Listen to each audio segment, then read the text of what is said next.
অধিকারও সে নিতে পারে। হ্যাঁ পারে সে, কারণ তার যখন এত সে তো নিজেই বললো যে আমার মাথার উপরে আর হাত আছে সেটা খুঁজে বাই করার জন্য, তো নিশ্চয়ই হাত আছে, তারও ভিতরে এটা গাইছে, তার ভিতরে এটা আসছে, তাহলে সেই হাত দিয়ে সে করে নেবে। আপনি কি জানেন একটা প্রবাদ বাক্য যে বারে বারে ঘুঘু তুমি ধান খেয়ে যাও, তো এইটা তো বারবার হবে না। সেইবার জায়েদ খান মাইনা নিছে, কিন্তু এবার তো আমরা মানবো না, কারণ আমরা এবার নিজেরা সাক্ষ্য ছিলাম, সাক্ষাৎ দেখছি আমরা, কারণ এইবার ভোটে কোনো রকম কারচুপি হয় নাই, যা হয়েছে একদম মানে সত্যি সত্যি ভোট হয়েছে, ইলেকশন যাকে বলে, তো এটা তো আমরা মানবো না। আমাদের সমিতিতে এত গন্ডগোল, আর ওই চ্যাটটার মধ্যে কি আছে, নিশ্চয়ই এমন কিছু আছে যার জন্য নিপুণ বারবার আঁকড়িয়া ধরে থাকতে চায়।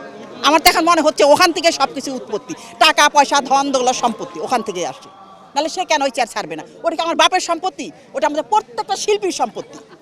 আমার যেমন অধিকার আছে তারও আছে, আপনারও আছে, তারও আছে, তো সে কেন একা থাকবে? এই বছর তো দীপ জলপাই ম্যান্ডেট পায় সে ইলেকশনে আসছে, সে থাক না 2 বছর, দেখি না সে কি করে। আমি তার বহিষ্কার দাবি আগেও করছি, এখনও করি, কারণ ইলেকশনের পরে সে মেনে নিল, নেওয়ার পরে সে কাজকর্ম করলো, তারপরে সে আমেরিকা গেল, ওখানে বসে বসে সে কলকাঠি নাড়তেছে। আমরা এটা মানবই না।